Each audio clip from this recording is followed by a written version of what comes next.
warahmatullahi wabarakatuh. Allahumma salli ala Sayyidina Muhammad wa ala ali Sayyidina Muhammad. Semoga Buya dan kita semua panjang umur dalam ketaatan serta sehat walafiat. Amin ya rabbal alamin. Saya hamba Allah dari Kabupaten Lombok Utara. Buya, apa yang harus saya lakukan? Saya sudah menikah dan suami saya pergi merantau. Syahwat saya sering sekali datang. Saya sering mengamalkan cara-cara meredam syahwat yang Buya jelaskan. Syahwat saya redam tapi datang lagi. Saya sudah berusaha untuk menyuruh suami saya pulang. Tapi karena dalam keadaan ekonomi, suami saya tidak bisa pulang. Saya takut berbuat maksiat, berbuat dosa. Apa yang harus saya lakukan? Terkadang saya depresi, kadang sering nangis karena perasaan ini. Kadang orang tua saya bingung dengan keadaan saya, tapi saya nggak tahu bagaimana cara memberitahukan orang tua saya. Akhirnya saya bisa nangis. Mohon nasihatnya Buya. Terima kasih. Baik, bismillah.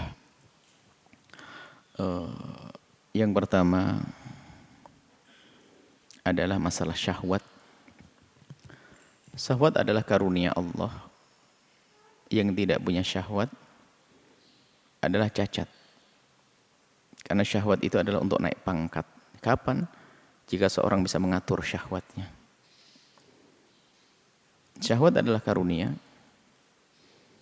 Maka bersama syahwat itu Allah telah menghadirkan cara menyalurkan syahwat dengan cara yang bersih dan terhormat. Syahwat apapun itu. Syahwat pandangan, termasuk syahwat yang urusan pribadi. Ada namanya pernikahan. Pernikahan. Di samping di balik pernikahan ada maksud agung menjalankan sunnah Nabi keturunan. Tapi ada di situ adalah syahwat. Sehingga termasuk maksud tujuan yang paling besar di dalam pernikahan adalah untuk syahwat. Karena Allah menciptakan syahwat, Allah menciptakan penyalurannya. Jika di dalam pernikahan tidak berlaku yang ini, terus apa maksud dari sebuah pernikahan? Ini harus pahami. Jadi syahwat bukan aib. Kemudian setiap orang itu berbeda-beda. Jadi kita tidak boleh menyamakan syahwat seseorang dengan diri Anda misalnya. Mungkin ada seseorang yang syahwatnya biasa saja, slow, tenang, sehingga aman. Sehingga dalam bab wajibnya menikah seseorang itu adalah disesuaikan dengan urusan syahwatnya. Ada syahwat yang bergolak berlebihan. Dan itu juga Allah ciptakan semacam itu. Dan harus paham, bergolaknya syahwat itu bukan berarti untuk berzina, salah. Bersama bergolaknya syahwat itu untuk mencari yang halal. Allah kasih lapar untuk kita makan makanan yang halal. Adanya bergolak syahwat untuk mencari yang halal. Agar paham betul cerdas mana yang halal buat saya, harus begitu. Bukan untuk berzina, bukan. Saya syahwat tidak kuat nahan, ada halal, pintu nikah. Baik, jadi tujuan nikah adalah itu.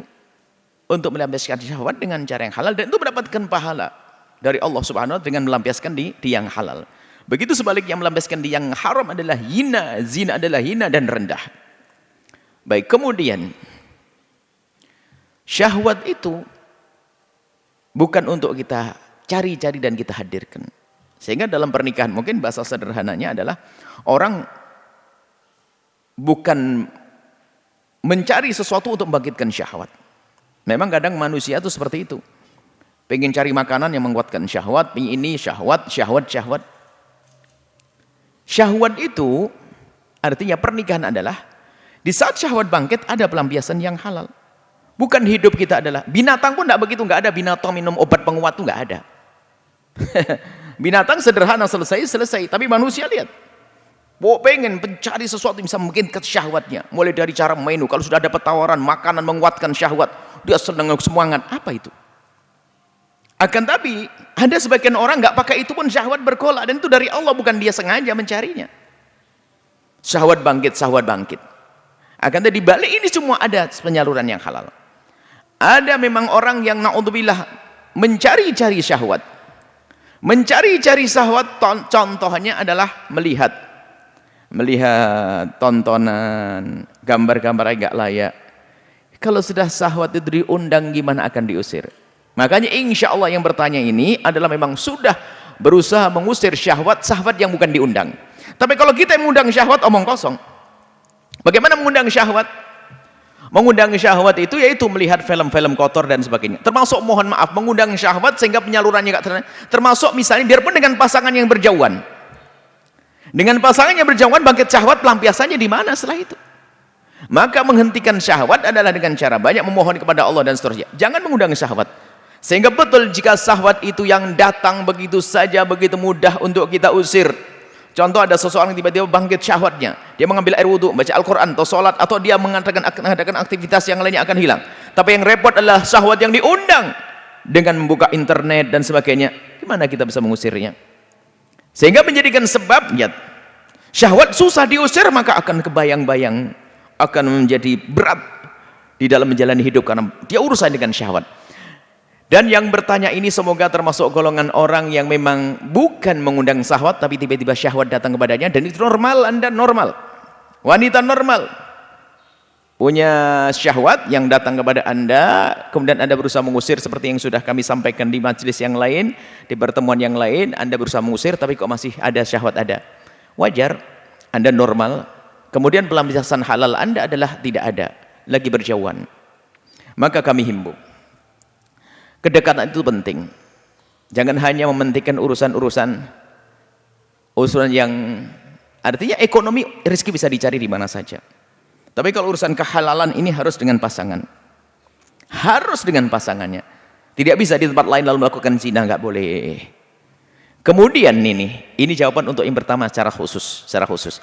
Jika suami Anda pergi karena urusan nafkah, Anda tidak cukup memanggilnya. Akan tapi di samping Anda memanggilnya untuk kembali, sampaikan kerinduan Anda, di sisi lain Anda harus yakinkan kepada beliau bahwasanya Anda tidak akan menuntut urusan nafkah. Anda menyuruh pulang, kalau misalnya Anda punya tuntutan, mereka bingung nanti sampai di rumah ribut lagi urusan nafkah. Mereka bingung. Tapi kalau Anda pastiin, abang kita makan ada apanya. Yang penting kita ketemu dengan halal. Orang lain bisa hidup dengan sederhana, kenapa kita tidak? Kalau memang suami Anda sudah Anda beritahu semacam itu, Anda yakinkan, abang saya tidak akan menuntut urusan nafkah. Kita cari bersama. Yang penting kita bertemu. Kita punya suami istri harus bertemu.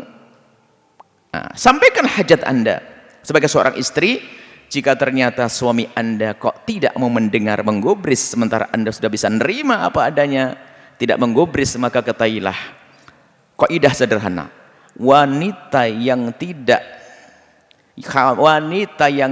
terpenuhi kebutuhan batinnya, sementara dia takut masuk wilayah madarat, keharaman, maka saat itu sang wanita itu suruh bersabar, ditunda.